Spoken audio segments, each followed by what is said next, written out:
Merci Laurent pour cette introduction superbe. Bonsoir messieurs, dames. Je suis certainement, comme M. Laurent a dit, je suis la directrice des fouilles de l'Université du Caire à Saqqara. Les fouilles, le site, d'après cette photo Google, se trouve au sud de la chaussée d'Ounas. C'est là que, voilà, ça c'est notre site.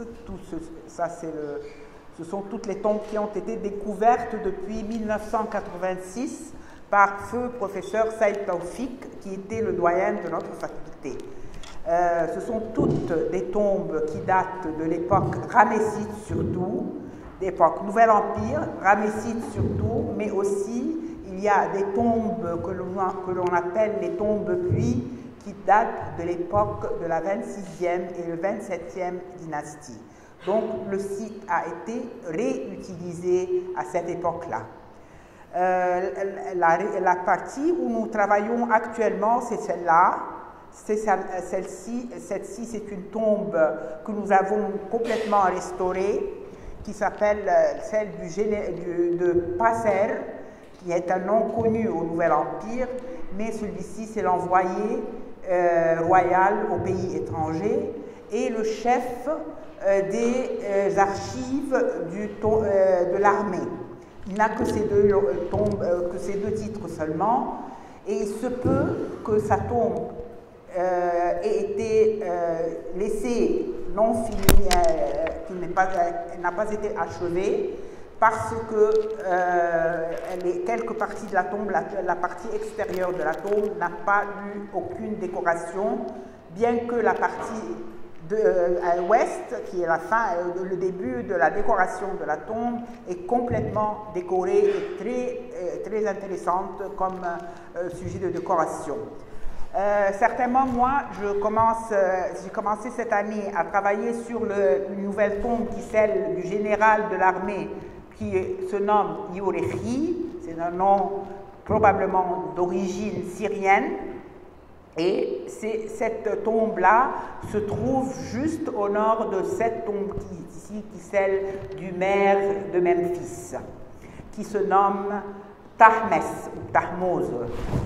La tombe de Tahmes est une tombe qui est toute en briques crues.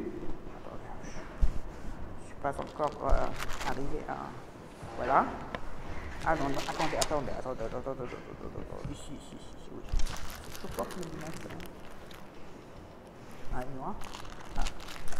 Ça, c'est le plan du site, mais c'est le plan ancien. D'après ce plan-là, vous allez comprendre que les tombes de ce site suivent le style ou bien le plan des tombes-temples. C'est-à-dire qu'elles imitent les temples du Nouvel Empire à Thèbes.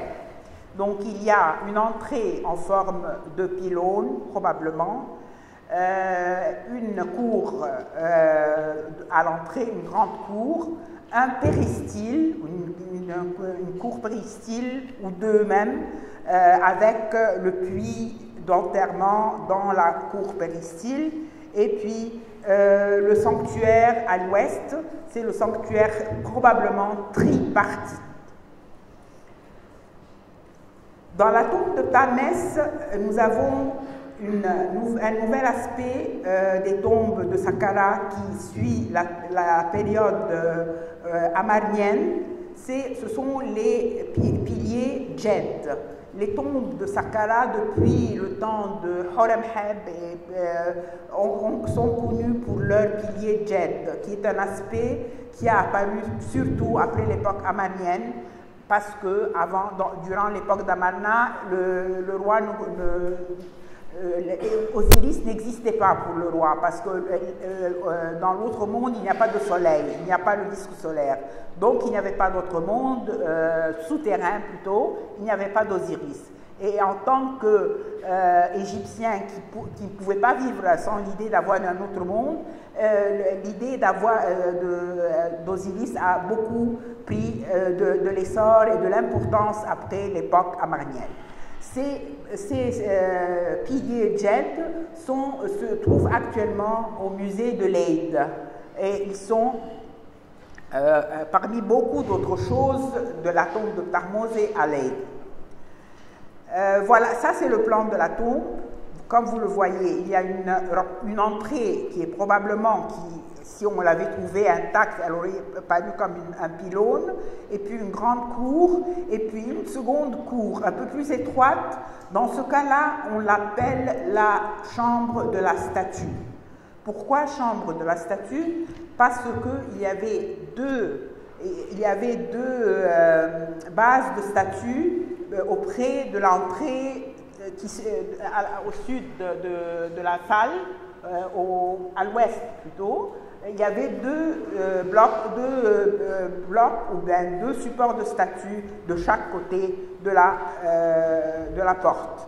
Et c'est pour cela qu'on l'a appelée chambre de la statue. Elle est flanquée des deux côtés, nord et sud, de petites chambres à plafond ou bien voûtées, et qu'on appelle les chambres magasins, probablement qu'on employait comme magasin. Et ça, ce plan de tombe ressemble beaucoup à celui de la tombe de Mérinites, de Maya, qui sont au sud de notre site, et qui datent de l'époque tout de suite après Horemheb, ou bien directement après l'époque amarnienne ou durant l'époque amarnienne. Et il est probable que l'architecte ou l'artiste qui a construit la tombe de Tharmès est le même que celui qui a construit la tombe de Maya. À la fin, après, il y a toujours le péristyle avec le puits d'enterrement et puis le sanctuaire tripartite. Dans les tombes de Saqqara, il y avait toujours un pyramidion sur le sanctuaire, sur le plafond du sanctuaire. Ce pyramidion ou bien se trouve à la fin du monument lui-même, ou bien se trouve sur le toit du sanctuaire principal ou le central. Donc, dans notre cas, le pyramidion se trouve au-dessus du sanctuaire central. Dans cette tombe, comme on a dit, elle est toute en briques crues, mais très peu de choses, très peu de monuments ou bien d'objets ont été trouvés sur place, parce que la tombe a été toute, au XIXe siècle, avait été toute transférée au musée dans le monde. Donc ce que nous avons retrouvé, tout simplement, cette base de statue avec les pieds de la statue seulement, qui paraît avoir été de très grande dimension, mais elle a été vraiment mutilée, et probablement intentionnellement. Et puis il y a juste une petite paroi de mur qui est très, très intéressante parce qu'elle porte tous les titres de Thahmose. Il était le général de l'armée, il était le scribe royal, il était le directeur de la trésorerie, des greniers, alors il avait et le maire certainement de Memphis. Voilà une autre vue de la statue avec une table d'offrande que nous avons retrouvée juste comme telle qu'elle est maintenant, qu'on la voit maintenant. Et il semble qu'il y avait une autre statue à côté dont la base n'existe plus. Voilà le bloc avec l'inscription des offrandes, du porteur de la présentation des offrandes et les colonnes de texte qui représentent les titres de Thahmose.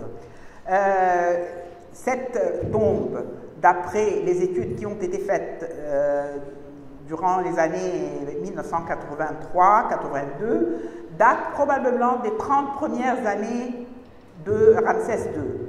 Et durant cette époque-là, il y avait toujours des inscriptions, ou bien en relief, ou bien en creux. Nous avons toutes les deux dans la tombe, et c'est un signe que c'est la fin de la 18e dynastie ou le début de la 19e dynastie. La scène aussi très importante, c'est une scène qu'on appelle la scène le mur Roné. Elle est connue du nom de mur Roné. C'est une scène de chasse et de chasse dans les marais et aussi de pêche et de chasse. Donc, c'est des deux côtés, voilà le nom de Tahmès qui est très clair là.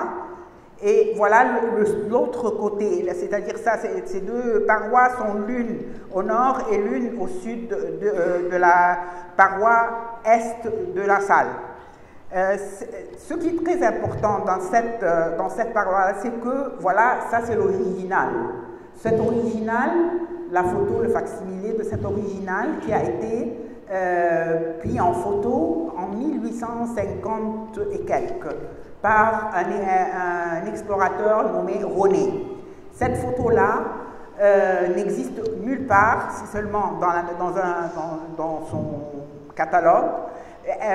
Les blocs ne se trouvent dans aucun musée. Nous n'avons aucune idée où se trouve le reste de cette paroi. Ce que nous avons retrouvé, c'est juste jusqu'à la ligne qui est au-dessus de la barque, des barques en papyrus. Et même le coin ici, qui ne paraît pas, était couvert de sable à ce moment-là, donc on ne voyait pas la fin de la scène. Si on regarde ici, on va trouver que nous avons maintenant le tout avec toutes les scènes, tous les poissons, le reste de la scène entièrement, avec tout le dé d'eau là où il n'y a pas d'inscription. Donc c'est ça ce qui est très important, parce que aussi ceux qui ont essayé de publier cette tombe ne savaient pas exactement où se trouvait ce mur Roné. Et c'est notre découverte qui a permis de voir et de comprendre où il se trouve. Voilà les deux murs, l'un en face, l'un juste tels qu'ils sont dans la salle. Dans le péristyle qui n'avait pas encore été découvert à ce moment-là. Mais vous pouvez remarquer ici les petites chambres magasins qui sont en plâtre. Elles ne sont pas décorées, elles sont en plâtre. Et même la chambre de la statue là, était aussi en plâtre, avec un revêtement de plâtre et des scènes dessinées en couleur. Mais malheureusement, les scènes dessinées en couleur ne supportent pas ne durent pas longtemps, donc on a juste de très petites traces.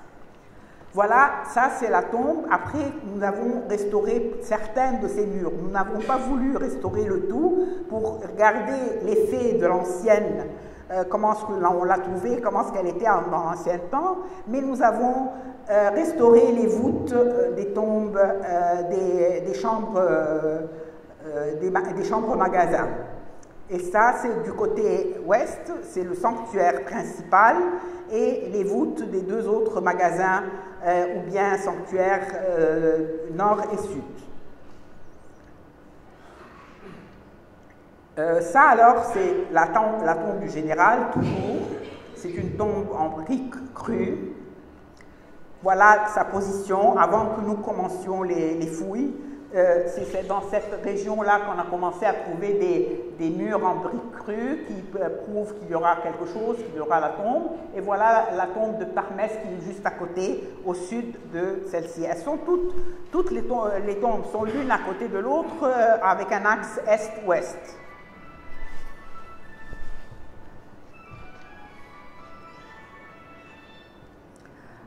Voilà aussi certains des murs avant que nous ne commencions. Nous avons remarqué donc durant ce temps-là qu'il y avait ici une voûte aussi, que nous avons retrouvée ici. Donc ça prouve que le plan est pareil à celui de Tammuz. Mais c'est une grande tombe, peut-être qu'elle est plus grande que celle de Tammuz. Voilà ce qu'elle est devenue maintenant, parce que je m'excuse, mais ça paraît très pauvre, parce que toutes les briques crues ne sont pas préservées, bien préservées, mais aussi nous n'avons pas encore commencé les restaurations, parce que nous n'avons pas fini le travail de la tombe. Nous n'avons pas encore enlevé les déblais sur le mur nord ici. C'est encore juste tel qu'il est maintenant, comme vous le voyez ici, couvert encore. Mais nous avons retrouvé le sanctuaire ouest et plusieurs autres choses. Au milieu ici, c'est la chambre qu'on appelle chambre de la statue. Et ce qui est nouveau dans cette tombe-là, c'est que la chambre de la statue, dans cette tombe, est décorée de blocs et de revêtements en calcaire décorés et de décorations très, très importantes, comme nous allons le voir. Ça, c'est l'entrée principale de la tombe. Quand vous voyez les escaliers, là, ça prouve que nous sommes à la vraie entrée de la tombe. Et c'est comme ça qu'elle paraît avec ses murs en briques creux. Mais qu'est-ce qu'elle a donné comme texte et comme décoration? Ça, c'est quelque chose de vraiment superbe. Voilà un des parements calcaires. Ça, c'est l'entrée de la salle péristyle, et avec les décorations qui sont encore en couleur. Et vous allez remarquer qu'il y a un nom à l'entrée, c'est le nom d'un certain Hatiyai. De l'autre côté de la tombe, sur le même panneau, mais de l'autre côté, il y a le nom Iurechi. Donc maintenant, j'ai deux noms qui paraissent de la même manière, avec les mêmes dimensions, l'un à gauche, l'autre à droite de l'entrée. Donc ça commence à nous poser un problème. Voilà les scènes encore plus claires. Et ça aussi, c'est un des murs de l'hypostyle. Et probablement, si on voit la beauté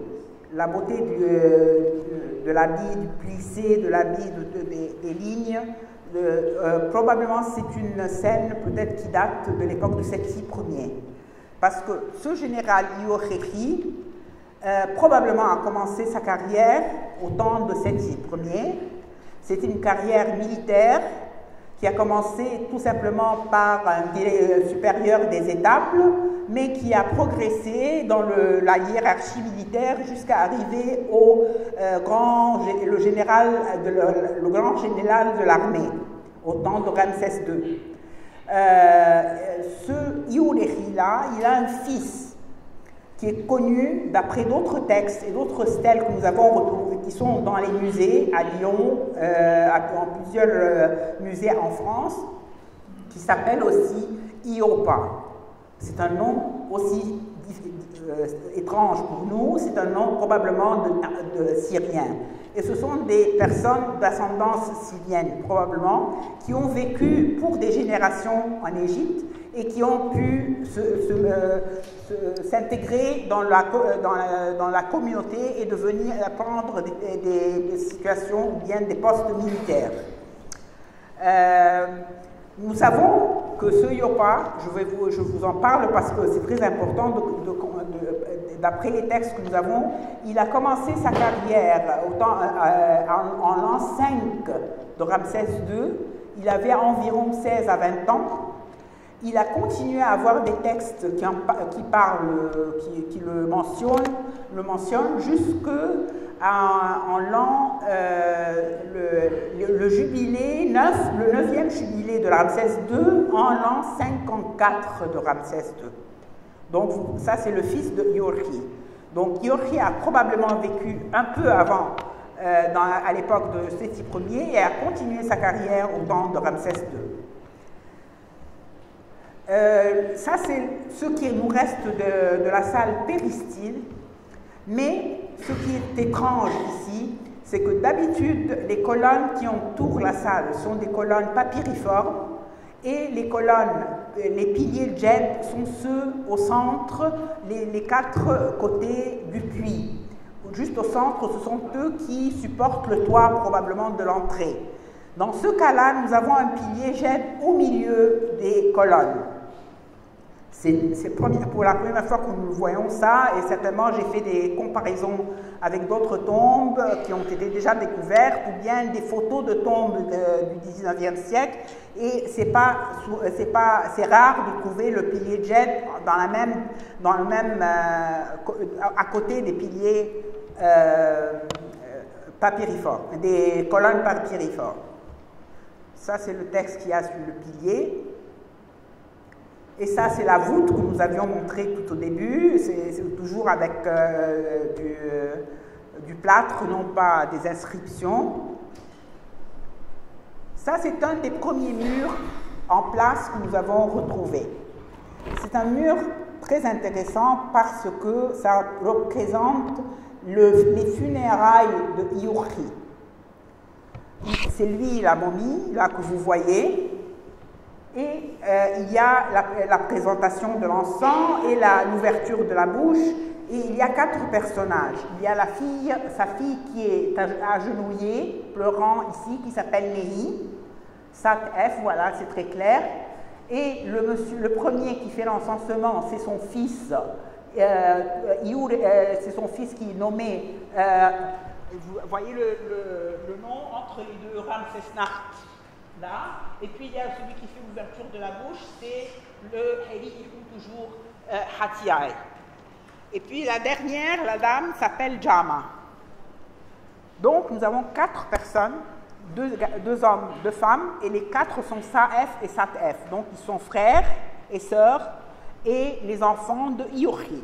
C'est un problème toujours parce qu'on sait que Hatiaï est le petit-fils et non pas le fils de Iurhi. Donc pourquoi est-ce qu'il a été nommé ici son fils? Il est encore, pas seulement ça, nous n'avons pas ici Yopa, qui est le fils aîné de Iurhi. Comment se fait-il que durant les funérailles de son père, il ne figure pas dans les funérailles de son père? Ça, c'est aussi une autre question à se poser. Voilà, c'est ainsi qu'on l'a retrouvé après avoir enlevé nettoyé le tout. Probablement, il y avait des offrandes qu'on posait devant. C'est pour ça qu'il y avait cette marche et c'est comme une table d'offrande ou bien quelque chose devant laquelle on présente des offrandes. Et voilà, on commence ici les scènes qui sont dans la salle de la statue. Ce sont des scènes très importantes et qu'on ne retrouve pas souvent à Saqqara. Ce sont des bateaux, probablement maritimes, probablement, je ne peux pas assurer, peut-être qu'ils sont fluviaux, je ne sais pas, parce que c'est probablement, ils sont dans la branche pélusiaque du Nil. Donc il se peut que ce soit une branche des bateaux ils viennent probablement de la région chypriote, de Chypre, et ils viennent avec les vases et les jarres d'huile. Donc, mais leur façon les bateaux même semblent être plutôt maritimes. Et vous voyez ici que les bateaux sont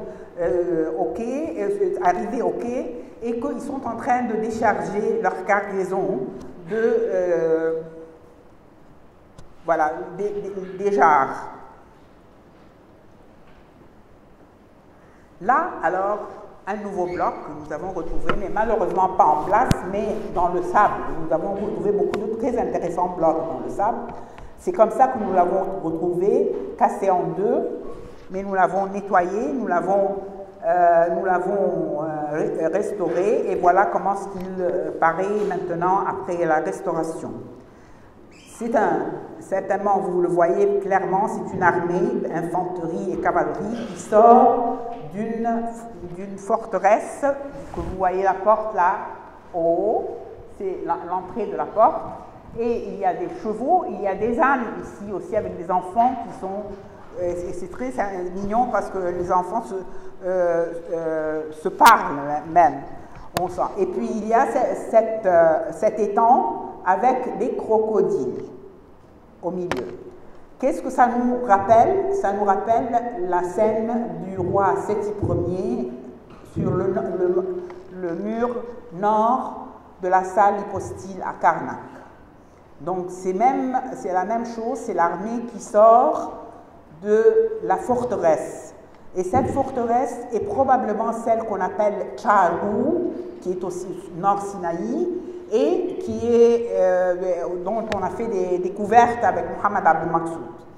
Donc c'est intéressant de voir une scène aussi importante dans une tombe privée à Saqqara, et ça prouve probablement que l'un d'eux, probablement Iorki, avait pris part à l'expédition, à l'une des expéditions du roi, ou bien Séti Ier, ou bien Ramsès II.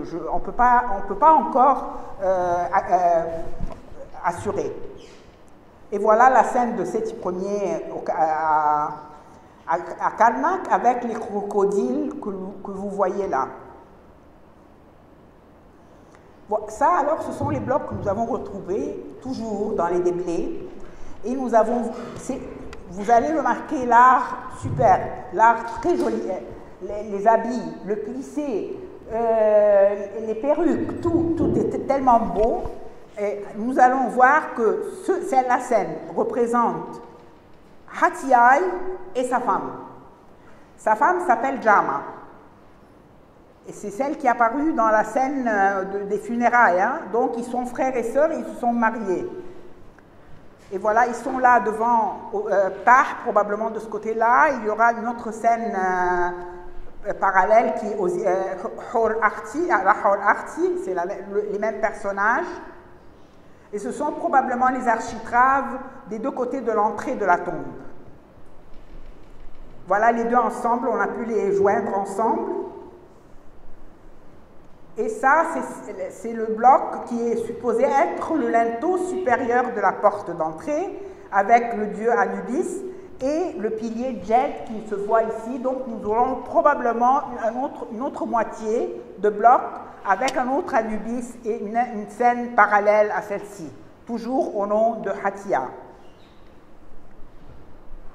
Voilà quelques blocs que nous avons retrouvés et nous allons voir dans ces blocs-là que nous allons remarquer le titre de le grand intendant du Hout Ramessunart, donc le Hout du Ramesséum. Ce sont les grands intendants du Ramesséum à Thèbes.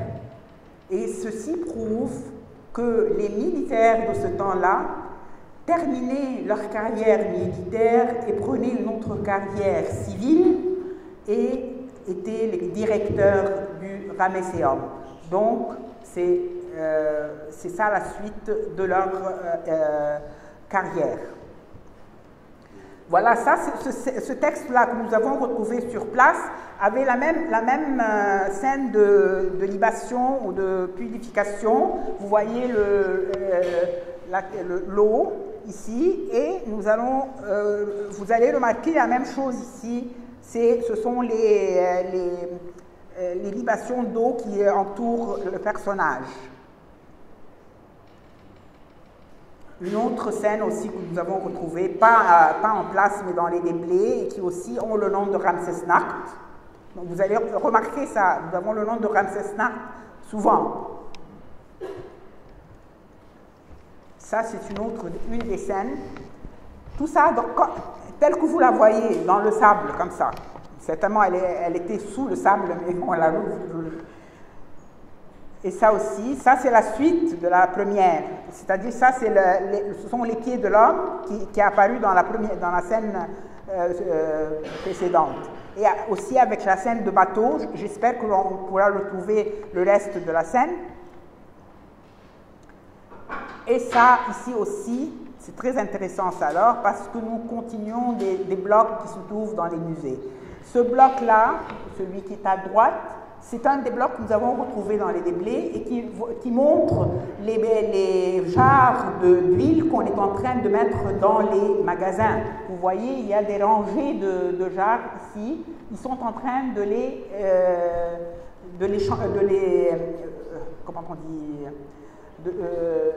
mettre, enfin, de les ranger.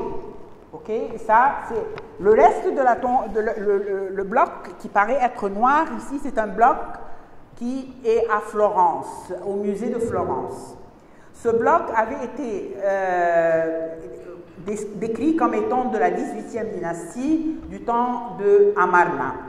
Mais quand on a retrouvé ce bloc-là et que nous avons pu voir que les deux se suivent, ou bien sont de la même tombe, nous avons compris qu'il devrait changer la description de ce bloc et dire que c'est un bloc de l'époque ramesside.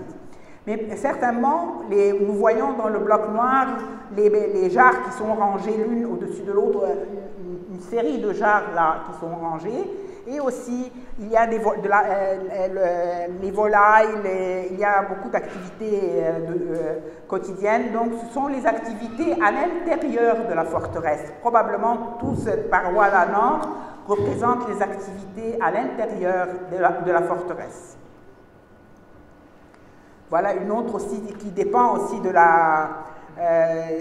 des jarres et du vin aussi, peut-être du vin ici. Ou de l'huile peut-être, je ne sais pas, on ne peut pas décider parce qu'il faut étudier encore les textes et en même temps nous n'avons pas retrouvé le tout. Ça alors, ça c'est le chef-d'œuvre, je considère ça un chef-d'œuvre. Parce que ça c'est toujours a été retrouvé dans les déblais. C'est la Nebet, c'est Senet F, Nebet Ped Toui. Toui, c'est le nom qu'elle prend et on dit Toui qu'on appelle Jama. Donc elle a deux noms, Toui et Jama. Et là, c'est pareil pour Yurhi aussi. Sa femme s'appelle Toui qu'on appelle Jama. Donc Yurhi, la femme de Yurhi a le même nom que la femme de Hatiya. Mais regardez la beauté de la perruque et du vêtement, je trouve ça une merveille. Ça, c'est une autre scène alors des funérailles, de la procession funéraire avec les canopes, les vases canopes à l'intérieur de ce box. Enfin, et ça, c'est une des stèles, alors toujours qu'on a retrouvées dans les déblais, qu'on a surtout retrouvées dans la salle péristyle, mais elle est aussi très intéressante parce que les personnages qui s'y trouvent représentent toute la famille. Nous avons le côté droit est au nom de Yurhi, le côté gauche est au nom de Yopa. Les personnages qui devant Osiris, c'est Yorhi et Yopa, et puis dans le registre inférieur, il y a Ramsès-Nacht et il y a Hatiaï. Donc nous avons tous les noms ici sur cette stèle. Ça, c'est un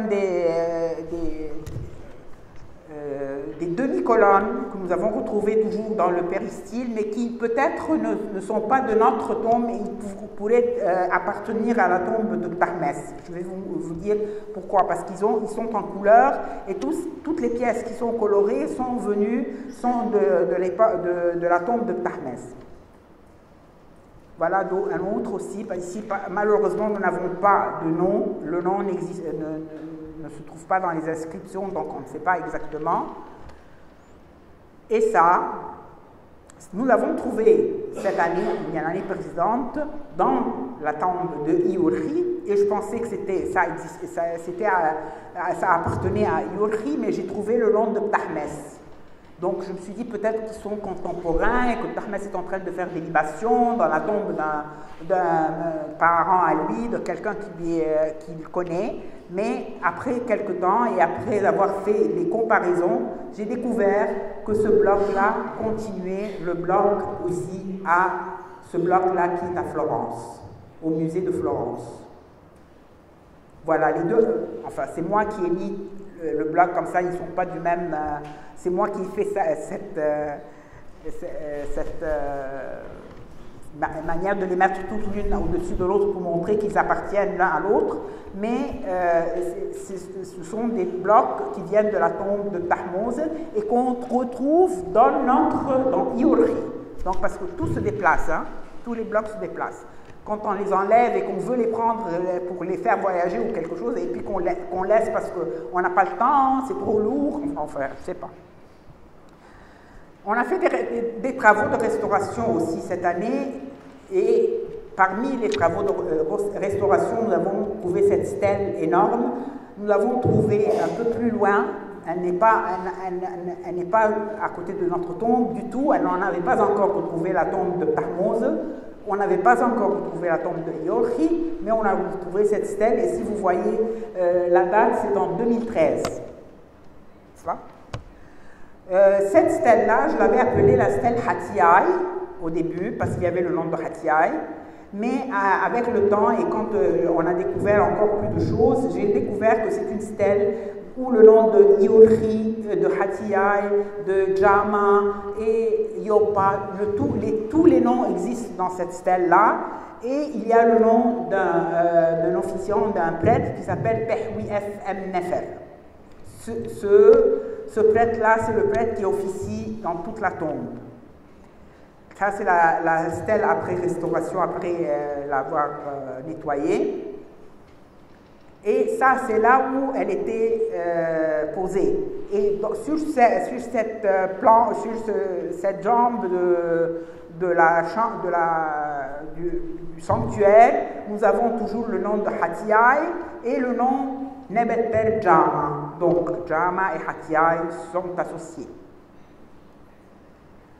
Voilà, aussi on a trouvé la table d'offrande au nom du Pehwi F. M. Nefer, le prêtre. Voilà. Et là, le prêtre aussi, sur la porte, sur le panneau de la porte. Et voilà, nous l'avons remise en place. Cette année, on l'a remise en place exactement où elle devait se trouver. Et où elle se trouvait? Elle se trouvait à l'entrée de la tombe. Donc, c'est dans le mur extérieur de la tombe. Et on a découvert alors, en lisant les textes, que c'est la stèle du prêtre même. Ce sont les funérailles du prêtre. Le prêtre, on le voit, qui fait les libations et à Hatiai et à Yopa et à Iorki, mais au fond, à la fin, dans le dernier registre, ce sont les funérailles du prêtre même, et toute sa famille est représentée. Ça, c'est la première restauration. Deuxièmement, alors, les dernières découvertes que nous avons faites et qui sont toujours très intéressantes, bien que nous n'avons pas avancé beaucoup dans la découverte de la tombe même, mais voilà ce bloc-là. C'est un bloc que nous avons retrouvé il y a quelques mois et qui représente une scène où nous avons la déesse Hathor dans une barque et des scènes d'offrande, et toujours dans la tombe de Iorki, mais finalement, quand j'ai comparé, j'ai découvert que c'était la suite de ce plan, de cette stèle ou bien de cette paroi de mur qui est à Leyde aussi. Alors vous voyez la vache ici, voilà, sa barque au début. Je vais vous montrer maintenant quelque chose, mais qui n'est pas très clair, je suppose. Je viens de la mettre ce matin-là, parce qu'on m'a aidé à... Staring, qui fait les fouilles à Saqqara aussi avec la mission néerlandaise, m'a fait une photo, m'a donné un Photoshop pour les deux ensemble, et il me les a envoyés ce matin. Donc c'est comme ça qu'elles sont toutes les deux. Je m'excuse, mais elles ne sont pas claires, mais c'est comme ça qu'elles devaient être. Ça, c'est notre bloc, et ça, c'est le bloc à Leyde. Moi, j'ai fait ça. Alors, avec le facsimilé de la scène. Donc, nous avons beaucoup de pièces qui ont continué à Florence et à Leyde. Ça, ce sont toujours des scènes alors que nous avons retrouvées in situ et qui est l'entrée du sanctuaire de la tombe. Et au nom de Iorki, vous voyez, les deux colonnes sont au nom de Iorki. Ça, ce sont les murs en plâtre du sanctuaire. Les deux sanctuaires nord et sud sont en plâtre, avec des scènes en couleur. Mais le sanctuaire principal est en calcaire, avec des revêtements de calcaire et inscrits. C'est ça ce qu'on trouve d'habitude. Voilà, c'est ça l'état dans lequel ils sont, ces plâtres coloriés. Vous voyez les couleurs, mais ils sont en un très mauvais état. Voilà, ça c'est finalement... Vous voyez là, ce qui est découvert, c'est la stèle que nous avons remise en place. À l'entrée, dans le mur ouest de l'entrée de la tombe. Ça c'est là l'espace entre la tombe de Yorhi et la tombe de Tahmes. C'est un espace vide, mais qui mène à quoi? Attendez. Qui mène à ça. Qui mène à cette tombe, une autre tombe.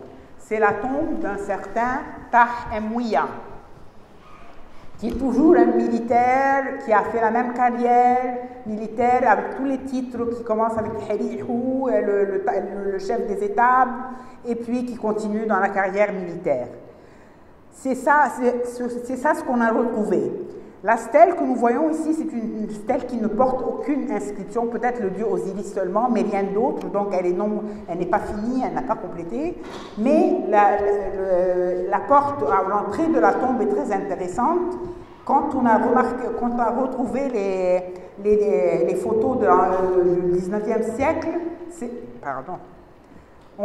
c'était comme ça elle était dans les photos du 19e siècle. Donc, il y avait un linteau supérieur qui n'existe plus maintenant en place. Ça, c'est ce que nous avons retrouvé. C'est une partie du linteau supérieur. Et ça aussi, avec le corniche, c'est la continuation du linteau supérieur. Voilà, c'est comme ça qu'il devait être. Donc, nous avons retrouvé quelque chose qui n'existait même pas au 19e siècle parce que ce bloc supérieur avec la corniche n'existait pas dans la photo. On ne le voyait pas dans la photo, on voyait un linteau seulement. Alors, venons maintenant au problème de généalogie parce que, comme je vous ai dit, nous avons des noms, beaucoup de noms qui paraissent dans la tombe et on ne sait pas exactement qu'est-ce qui se passe. Voilà, comme je vous ai dit, la carrière de Yopa est connue de l'an 5 à l'an 54 de Ramsès II. S'il est le fils aîné de Yorhi, comment ne figure-t-il pas dans les funérailles de son père? Comment est-ce que son nom ne figure presque pas dans les scènes, tandis que celui de Hatiaï prédomine? Vous voyez, ça c'est un bloc qui est au nom de Yopa, mais que nous avons retrouvé dans un puits tardif, tout seul. Jeté là dans le puits. C'est tout seul, il y a quelques années même. Et ici, ça c'est une paroi de notre tombe. Vous allez remarquer les noms qui se trouvent dans les colonnes du milieu, les deux colonnes, une Uzir, Imiramesha, Iorhi, et à côté Uzir, Hatiaï. Les deux, l'un à côté de l'autre. Pour quelle raison est-ce que les noms de Ramsesnacht, Nehi, et ceux qu'on a trouvés dans la stèle où il y avait les funérailles, pourquoi est-ce qu'ils existent ensemble tous? Je m'excuse, mais j'avais fait la translittération qui ne paraît pas maintenant. Pourquoi est-ce qu'ils sont toutes les quatre dans les funérailles de Yorhi en tant que Sa-F et Sat-F, tandis qu'ils devraient être les Sa et Sat-F, ou Sa et Sa-F, donc les petits-fils et les petites-filles. Et pourquoi est-ce que le nom de Touhi, Djedenes Jama, est associé à Yorhi et à Hatiaï aussi?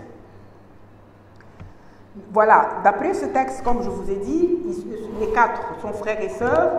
Les deux hommes ont épousé, les deux femmes. Ramsesnacht a probablement épousé Nehi. Hatiaï a épousé Jama, Touhi Jama. Donc c'est là que nous voyons la généalogie qui devrait être, voilà, Jama, Hatiaï, Ramsesnacht et les deux Sa-F, Sat-F, ainsi de suite, et Nehi aussi Sat-F, et Yorhi, le frère de Yorhi s'appelle Meri Sechmet. Et c'est lui qui tient la momie dans les funérailles. D'après cette stèle alors, nous avons, comme je vous ai dit, plusieurs personnages. Nous avons Yorhi avec Touhi. Nous avons Sa-F Iopa, ce qui est le normal, plus marié à Shemaït en Amou, un nouveau nom, Maya. Et puis nous avons Ramsesnacht avec sa femme Iniuhi ou bien Nehi, ce sont des variations du même nom, et Hatiaï qui prend seulement le titre de Herihu, donc le directeur des étables, donc il est au début de sa carrière, il n'est pas encore il n'a pas encore avancé dans sa carrière. Et puis il y a un nouveau nom à Pet, qui est un Sesh Hout Neter Ptah. Erpet, donc c'est celui qui relève le ciel. D'après la scène de Pehwi FM Nefer que nous avons remarqué, voilà le registre supérieur, comme ça vous montre un peu plus les détails de la scène. Nous avons ici Iurhi et Yopa, et Yopa c'est le fils qui fait vivre le nom de son père, donc c'est le fils de Iurhi. Dans le voilà, premier registre, nous avons Iurhi avec Toui Jedenes Jama, sa femme, son fils Se'an Khren F Yopa, et puis Sat F Shemaït et Nahit récite le sycomore du sud, la chanteuse de la déesse du sycomore du sud, qui s'appelle ou bien Nehi ou bien Nehti. Il y en a deux, alors voilà aussi, ça c'est le prêtre, c'est le Pehwi FM Nefer, des deux côtés, et d'un côté c'est le Iurhi, voilà, du côté droit, Saef, Meri F, Sechnisou, Yopa, Macherou, et du côté gauche, Ouzir, Sechnisou, Meri F, Iurhi, Macherou. Et ici le nom de la femme manque. Voilà, c'est le registre inférieur avec les funérailles du prêtre Pehwi FM Nefer et tous les membres de sa famille. Il y a sa mère, sa grand-mère, sa belle-mère, tout le monde. Voilà les noms, les funérailles, Ouzir, Sa'ah Iker, Emro Sitaou, Pehwi FM Nefer, et Nebet Père, sa femme s'appelle Mout Nefret. Donc c'est un nom, encore un nouveau nom, enfin, ou bien on entendra parler d'elle plus tard. Donc voilà aussi un autre nom qui nous fait un problème. Il y a une dame qui s'appelle Nashai, et qui est apparue sur une statue avec Yopa. Donc, Van Dyck avait écrit dans le Ola 246 que Yopa apparaît sur une statue double avec sa femme ou sa mère. Et voilà, j'écris entre guillemets ce que Van Dyck a dit exactement, que le nom vient the name of the woman comes as a surprise. For on the only monument known so far which shows Yopa with his wife, she is called Nehit. On n'a jamais eu de Nasha. L'explication qu'il veut donner, c'est qu'elle est la femme de Yopa, mais n'est pas la femme de Yopa, mais sa mère. Et puis il dit non, mais c'est pas possible parce que déjà Iurhi a été marié à deux personnes. Il était marié à Toui et à Jama. Donc nous, on a découvert que Jama et Toui étaient la même personne. Donc ce ne sont pas les deux femmes de Iurhi, c'est une seule. Donc il se peut qu'elle soit la femme de Iurhi. Et ça, c'est la généalogie que Van Dyck avait faite. Jama et Maria Iurhi et Toui, étant donné, voilà, comme si c'était deux personnes. Et puis Nehit avec Yopa et Nashai, et Hatiai, le petit-fils, qui est marié à une Toui aussi. Et il y a un Ramsès Nacht, qui est marié à une Toui aussi. Donc, Toui, c'est le nom de la femme de Ramsès, non? Le nom de la femme de Ramsès II. Donc, toutes les femmes se nommaient Toui, probablement. Un autre fragment de paroi à Bruxelles qui mentionne le nom de cette même Nasha avec celui de Ramsès Nacht. Et le Ramsès Nacht ici est celui qui fait revivre son nom. Donc Ramsès Nacht, c'est le fils de Nasha, qui est probablement la femme de Yopa. Si ce Ramsès Nacht, fils de Nasha, est le même que celui qui est mentionné dans notre tombe, et sa mère est la même que celle de la statue double, donc elle pourrait bien être la mère de Ramsès Nacht et la seconde femme de Iurhi. Par suite, la généalogie que je suggère et qui peut être reconstruite de cette manière. Jama et Iurhi et Nashai. Donc il a épousé deux femmes, mais ce sont Jama et Nashai. Et son fils Yopa a épousé deux femmes, Nehit et Maya. C'est ça ce qu'on pourrait conclure par cette généalogie.